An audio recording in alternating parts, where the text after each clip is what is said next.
là hạ tầng quan trọng cho việc thúc đẩy chuyển đổi số, phát triển kinh tế số, phục vụ cho nhu cầu kết nối IoT, phát triển thông minh.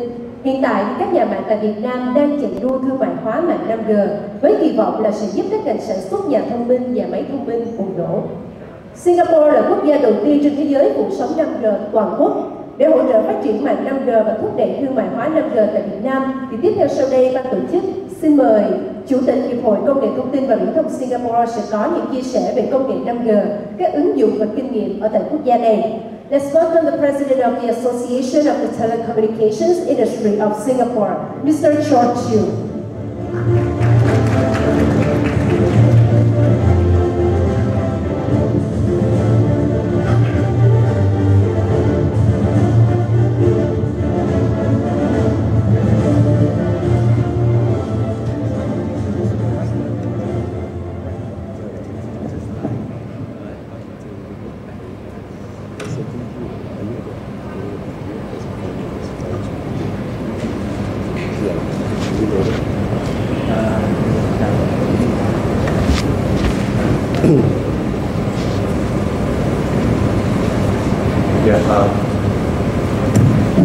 I prefer to walk around, so that you don't feel so bored. So, okay, I come from Singapore. The association started in 1986. I've been around for a while.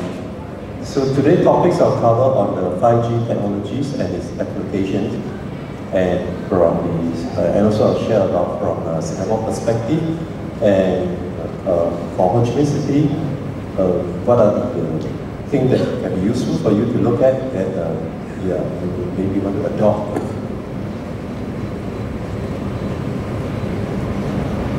So the agenda of my topic presentation will cover basically what is 5G technologies. Currently we are on the 4G, I think Vietnam, especially like Ho Chi Minh City, is already in 4G and moving towards 5G also. But there are some challenges. Also I will talk about 5G applications and share about development of Singapore Infocom, ICT, telco included, and I will share about who are in Singapore, and also share about maybe one slide on electronics and semiconductor companies in Singapore, why they are here, so that you have a feel, and also the key players in Singapore, because Singapore is like an Asian hub for many of the top-notch companies, the top 500 companies are there, and then why they are here, so that you can learn about it. That is, because sometimes we say it's open secret. We can tell you everything, but you may not be able to do everything. So that's why we always like to share with people. And also the 5G for Ho Chi Minh City, what you can do, and then what is your challenges ahead, and then come by a conclusion. Right? So some of the slides I will go through very fast because I think you can get materials from the organizer. It's about 20 over slides, so I will go through them in very detail. Right. Generally, 5G technology, currently what you experience, the speed is like 4G plus a little bit. Although most of you, let's say, whether you use Samsung, Apple, or the China mobile devices, it's all 5G, almost everyone. But the thing is, you will have issues that they are not actually at 5G. They're only at 4G plus. So when we talk about 5G, right, it's basically these four key things that you have to take note of. 5G, that means the 5th generation mobile network, which is like, we talk about like 10 times or 100 times faster than what you are doing using 4G. And ultra low latency, that means like you send information, it's supposed to be in a split second, then it's split second. Not like now you send file, everything, right? It's like maybe take 10 seconds, 1 minute, that kind of thing. So that's called ultra low latency, that means split second, in milliseconds. So high multi GBPS, I mean, like I just mentioned, the speed of moving, acceleration, right? And massive network capacity, meaning that in general, like for example, now you're in a conference, someone is in Singapore.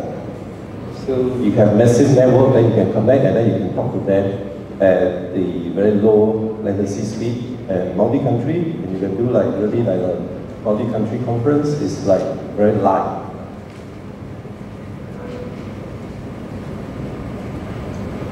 So what is 5G? So the next 3-4 slides will talk about 5G in the picture. Right? I'm not a genius of 5G, of course we adopt, use that. And later we'll have a video 5 minutes, I think that one will be useful for you to have an overview, and it's more likely. So here I briefly go through, cover very fast, basically what is 5G and how it works. So you can see that all this is the, that's how I mentioned. Ultra fast, very low latency connectivity to billions of devices. That means we connect any devices, IoT, plus as I mentioned, like some speakers about the CCTV cameras, whatever thing not you want to do from hospital, conference, you put all the devices, you can capture very fast, and you are connecting millions of devices, IoT, that means Internet of Things devices. So now we're talking about when we have 5G on, right, that means your AI, artificial intelligence plus IoT device, everything combined together. You need the 5G, if not everything cannot work. It's just like lagging.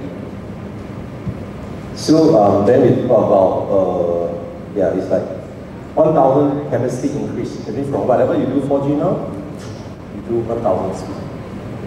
Of course it's not immediate, it's incremental. It depends on how the structure you're building. And that is the worldwide thing. 7 billion connected people in the world. 7 trillion connected things. That's what projected. Then the speed is 10 GB. Now it's like about, although now say it's about 1 GB or 2 GB right now, I think you get is possibly 1 to 200 or 300 of million response. It's way out that you can do. So we talk about zero latency. That means whatever you send out within 1 second or less than a second, within a millisecond, send out. So that's what we call the latency thing. And that is very important, sustainability. 90% energy saving when you use the 5G. Because 5G is not just about tech, it's also about sustainability and carbon footprint incoming. I think this one will explain just how I have go through. So the EMF thing, minimum transit power that you needed, so you don't use so much energy actually, and minimal device power for each of your devices. Right? That's why you see the new generation of 5G phone, right? Fast charging, still about 4,000 to 5,000 milliamp and something. So we stabilize at that thing because they make the device more efficient, faster. And also we are concerned about the network with advanced radio architect, electromagnetic field control. So all these are controlled within that limit, right? So that you don't have the implication of being diagnosed the future. Actually all these are interrelated. When you use more mobile devices, you can't avoid it because of magnetic wave. Although the scientists tell you that you use it for 30 years, but I think the real fact, to me, is that the cancer level, all this, other than weather, is all this the mobile devices.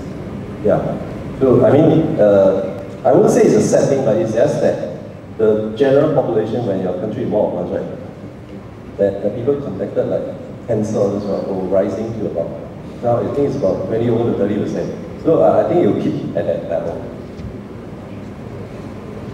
So other than that is, I think that is another thing that you probably not think about is 5G. You can have small cells. 5G you cover the whole city or whole country. Then we also have the small cells. 5G within that specific, because small cell, specific location within the building, that kind of thing. So that means independent small 5G family. And the frequency, that's why they can go up to very fast speed because of the millimeter band that is going to be the 5G. The moon is like 26 and 28 megahertz band. Because, of course, it is progressive moving to that high bandwidth. And the antenna, there is the massive multi-in, multi-out antennas will be introduced. That's why you can communicate very fast. So that's why when you go to 5G, right, when you send out, like after you take pictures here, you send out, you can share very fast to any part of the world.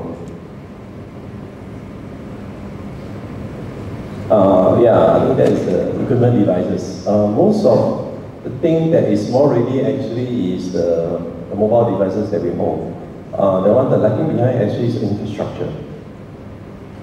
So yeah, and then we talk about the, as I mentioned, the safety, health, environmental concern. All these are being addressed. So whatever devices made, right, they have to be within that same safety limit. Not because of 4G, 5G, then you go to even the 6G. Because the next slide I will share with you what 6G talk about.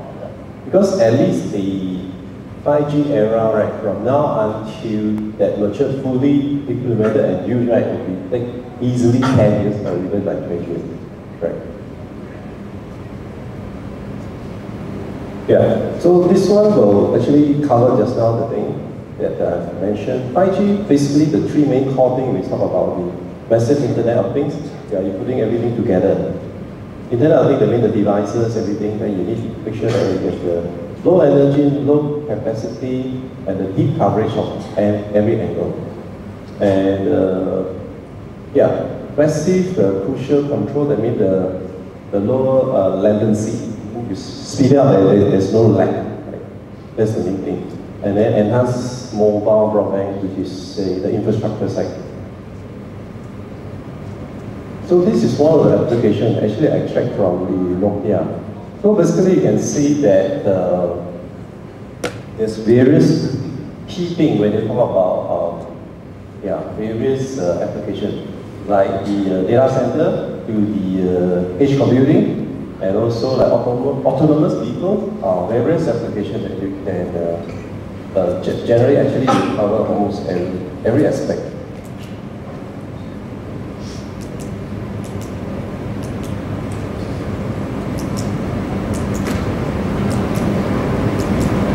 I think it's okay.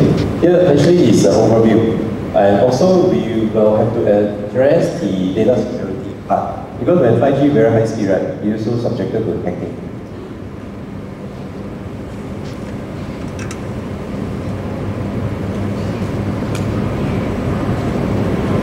Yeah, I think this one show the better thing. So this one will be the wireless access. Yeah. So you look at the bandwidth, right, it's moving faster from 300 megahertz to 300 gigahertz. You can imagine how massive things. So here we'll look at all the overall thing that will transform the way we do things, our life, our work. Right? So it's like for communication, transportation, supply chain, logistics, everything comes.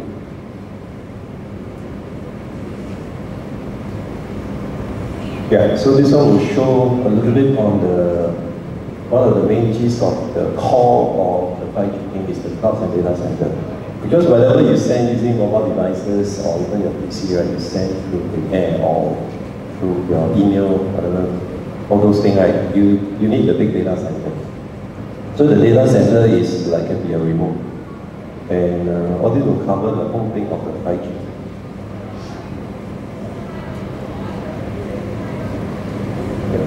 Here we play a 5 minutes video so that 5G is the 5th generation of wireless data networks, and it will improve them far more than 4G or 3G. You'll feel it in your phone, your home, your car, and in the city and town around you. Downloads and streaming should happen literally without delay. Cars will talk to each other to prevent collisions. And untethered augmented and virtual reality can finally be achieved with real-time response. Not to mention industrial benefits like remote surgery or drone control. 5G does its magic with 3 key abilities. First, high bandwidth. 4G could only muster about 200 megabits per second of data throughput on a good day. 5G can handle up to 1 gigabit or more. That's 1,000 megabits a second on up. Low latency. 4G suffers from around 100 milliseconds or so in response delay or latency. 5G reaction time can be as low as 1 millisecond, which makes everything happen virtually instantly. And dense connections. In a given square kilometer, 4G could only manage to connect about 1/10 the amount of devices as 5G can. If that's some of what 5G does, how does it do it? 5G uses new radio technology, the part of any wireless device that makes the connection. 5G uses some radio frequencies in a band known as sub-6, from 600 megahertz to 6 gigahertz, part of which is also used by current 4G LTE. But 5G will also use a higher band of radio frequencies, from 24 gigahertz to as high as 86. These much higher frequencies bring with them much higher data rates. Now, while these new 5G radio waves can carry more data with higher performance, they can't carry it as far. So 5G will use a lot of so-called small cells. These are small versions of the big cellular towers we all know. 5G will also use some new tricks in these small cells, like beamforming, to efficiently aim transmissions rather than just spray everything everywhere. The bottom line, though, you will need new phones, tablets, portable hotspots, and the like, with a 5G radio inside to connect to the new 5G networks. Your current 4G or even 3G gear can't tap into it. 5G networks will also position more data and computing resources closer to you that will avoid blunting 5G's low latency benefits. Most of us do think of phones when we think of wireless networks, but phones may actually be the least interesting thing about 5G. It will also power autonomous cars, so they have awareness of every other car, bike, pedestrian, and traffic signal around them. Smart cities based on 5G can make almost anything that's electric also connected and aware. When a bridge needs repair, why can't it tell someone? With a mesh of 5G connected sensors, it could. And then there's your home. 5G will offer a new way to get internet there, eschewing cable or DSL, and one day maybe even obviating your Wi-Fi router altogether, as devices may just use 5G natively to connect directly to a wireless ISP. 5G has renewed concerns about the safety of cellular radio waves. Some cities have taken action to block 5G deployment. Health questions come up around 5G's use of microwave frequencies, lots of them as we've seen, thanks to that large number of small cells that will be installed around us. Now, while 5G may sound like a lot of microwave ovens mounted on poles running with their doors open, in fact, microwaves are nothing new. Already emitted by your current smartphone, old cordless phones, your wireless headphones and earbuds, and just about anything with Wi-Fi, as well as, yes, microwave ovens. But even 5G's highest frequencies are considered by scientists to be non-ionizing radiation. You have to move on up to X-rays, gamma rays, and cosmic radiation to find the kind of emissions that will harm cells, and 5G is far below that. 5G follows the inverse square law, losing power rapidly at even a small distance from the small cell.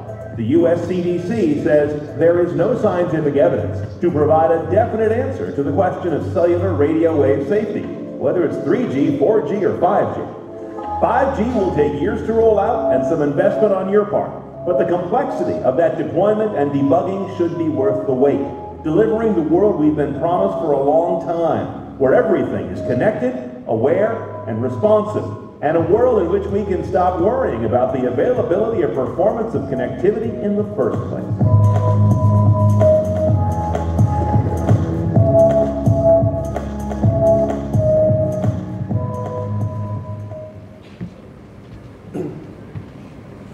Yeah, I hope the short video will give a better understanding of what I explained. So, yeah, the next thing I come to development of Singapore ICT sector, why many companies or internationally choose. I mean, those are the things that we did quite a lot of things, attracting them, and yeah, I mean, all this may not be very important for you, but it is for you to see. A lot of work has been done since maybe in the 60s, 70s, and keep attracting them to have a lot of consistency to attract them. Because when you attract the big ICT as a hub, right, you will help to curate a lot of things like the mid to high-end investment. Because without that, high speed or stability of the telco service, right, what do you do? So it's a core thing. It's like your bread and butter, just like your public service. So this is smart. So this is smart. From the Singapore as the government perspective is very critical. And basically you can see that actually it generates a lot of revenue for people to come in, and then they actually benefit from it, from investing. Right. I think, yeah, these are some of the big names they choose Singapore to be Asian headquarters. I think including like from Vietnam, VinFast, or even like FPT, or all this is also something. Yeah, I mean these are some of the main players in Singapore. Not just our own telco, Telstar, M1. I mean the Simba. Then we have a lot of international like China Mobile, even like Altus Telecom, Asia office in Singapore, British Telecom. Yeah, many of them are in Singapore. And of course, the key equipment side is like the top three so-called Ericsson, Nokia, Huawei, all in Singapore, Asia headquarters.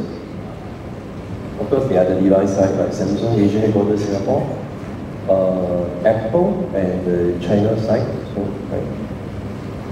And of course, I didn't mention like AT&T and Motorola, because Motorola is a very different type of thing. So yeah, the other one is interrelated to the ICT line is the fabrication. I mean the wafer fabrication, because they are the brains like wafer fabrication, the design house of these people. Yeah, they also choose to be in Singapore. And electronic manufacturing, all the big guys, data storage people. So yeah, I think this is the main slide that I just want to share with you. This slide. Why they choose Singapore? I think these are the key factors. The government involvement is very important, because you collect tax and you want to invest in the country, right? Then you have to reinvest. Reinvest in what? The critical part. ICT. ICT means what? You need to have the telecom. Without that, things won't work. Not at the speed that you want. When your speed is not there, who will come? You may attract them to come, after they find that actually it's not the speed that you can arrive. So they have to choose other things. It's very real. I mean, so the government involvement in this aspect is very critical. The infrastructure building, and after that you have to partner with the private company. Right. I mean, government definitely is very impactful. To set the policy right is one thing, but the funding part is the critical. Without that, things will move. And when you talk about like from 4G to 5G, right, you are building the infrastructure. It's like your public service. You have to suck in. Right? And other than that, is all the critical thing, like the connectivity, like I mentioned, telecommunication, ANC, skill labor, computer labor. For this, you can drill in detail, but I just put in the main gist of it so that you have a feel. Definitely, actually, I personally, I started small companies in Vietnam way back in like 1998. That was very different. Yeah, after the 20 over years, Vietnam also moved from a least developed to the more developed. I can share with you is that I track the performance of Southeast Asian country. In Southeast Asia, the 10 countries, now Vietnam is at number 5. That means Vietnam is ahead of Philippines now. So you may not know. So I see that Vietnam have been consistent in policy and consistent in deliver, like the foreign company coming to invest. They are consistent. But I think you need to move the ladder to the next, let's say to the 4th, 3rd position, you need to do a bit more. I mean the infrastructure building, you have to be consistent and pumping in resources into it, especially the financial resources to be the useful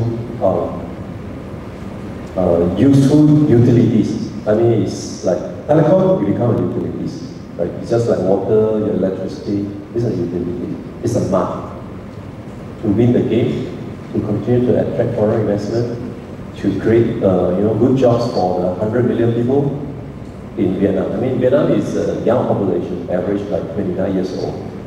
So it's very.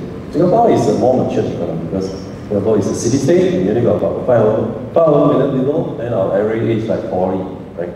So it's a little bit different. So infrastructure, we are more established, but of course we also learning. Yeah, learning meaning that when the technology keep changing, right, you have to adopt and quickly adjust. Singapore, the infrastructure is 5G already, but the adoption is another thing, right? Because you have a lot of SME.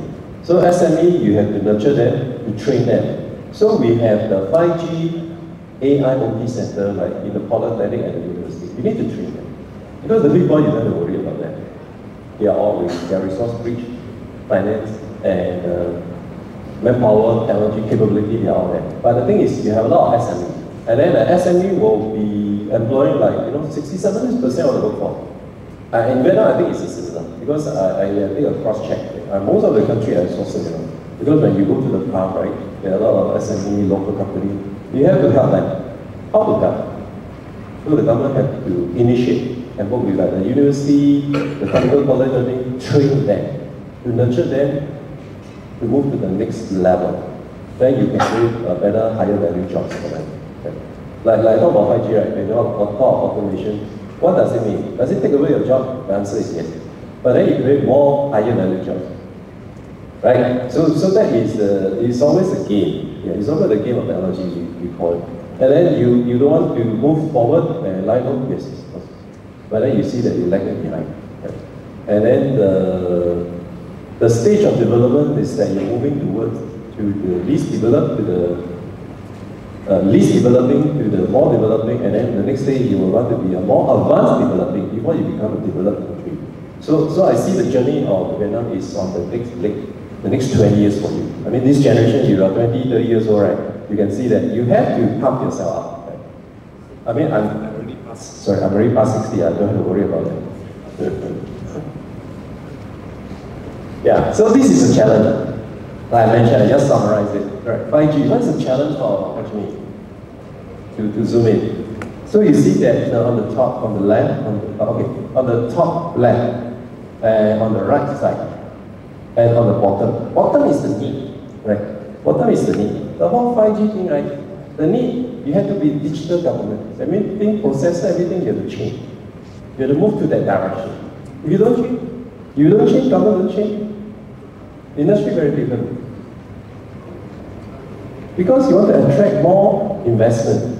Manufacturing, ICT, telco, all these things, right? Same thing. Because you don't have that 5G network, right? Things are not moving. Very slowly. You come in, stay here 1 year, 2 years, 3 years, the speed is very slow. And then Indonesia say, oh, I want to pump in money, I want to do that. And they do it. Then of course they do that.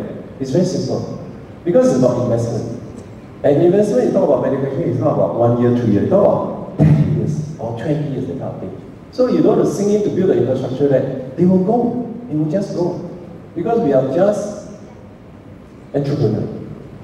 I'm an engineer by training, but I'm a lot in the business. So I put the two things together to see that what is the need. Because you have to understand the need. When it comes to investment, manufacturing, all this right, infrastructure, it's all long term. No one will think short term. So how about facilitate the development of smart factories or smart office, convergence of AI and IoT powered by 5G. All needed. Because if not, all things cannot move. Smart manufacturing, smart factory, when you talk about this industry 4.0, without 5G you cannot do. You can't. You stay at 5G. It's like, people want to run, but you can only say that I can only walk. Right. It's very easy to demonstrate. Usually when I tell people, right, it's very easy to demonstrate to you. I just walk, but then they are running. So how are you going to win? So there's the only way to do, right, okay, I finished that need first. The need for high-speed services and denser population, especially like the city-state, Ho Chi Minh or Hanoi. It's a similar thing, because like your transportation is so busy, very hard. So you need 5G, so that they can track. So you have a smart cities concept. Your traffic control thing is with the 5G, they can track. They can monitor, so they can divert traffic. So all this come in play. So each devices, motorcycle or car is a device. Because they will install the 5G device inside. So you can track when they move, or they go. So it's all there. And also tourism. Yeah. So I quickly go through. So there's also 5G network, because like there's pocket of area, right? So these are the 5G things. So the government side have to do the infrastructure and pump in to do the 5G network. Fiber optic. Without that, things don't move. Everything, the request is there, that it just goes. Right. So the government and the so-called the telco authority have to do the work together. Then after that, you come to the telco side, the private side. Because the private will not invest the big money. Why? They need to make money, right? They understood the shareholder, right? If they don't money, then how? They say you spend 20 years to pay the money and 20 years pay back. No. The company go bust already. No more. That guy will be gone. They can't. So the thing is, that is the challenge. So this one is actually very important. All the slides, this is the key thing. So yeah, I think this one is a 5 element trail. This you can read. This is what all needed, right? Talk about metaverse, AR, VR thing. All this come into play because all this is part of 5G thing. Without your 5G, right, all this don't work. You'll never work. So yeah, and all these are interrelated. The technology things that you want to know, and you add all together. So yeah, I think this is a slide that you can think about, but it's a bit too early. Yeah. But we're thinking of like 2030, you come with some blueprint for the 6G. When? Why? Because 6G will be another, I used to use very simple word like 4G is a river, 5G is the ocean. Why is 6G? 6G comes to the universe. That means you put everything together, the sea of the sea, right? So 6G possibly, I'll take it possibly, we don't need to have the device, possibly. Yeah. So we are thinking, what is the next thing? Yeah. Because you think, I think, 5G is definitely on your path, the next 10 years, moving to the 5G, then hey, we talk about, what is 6G? What do you want to do about 6G? So we're going to start thinking, especially the agency, right? Yeah. So in fact, I can share with you that 6G, Huawei already have a concept. They try out. I visited them. It's amazing. So yeah, thank you.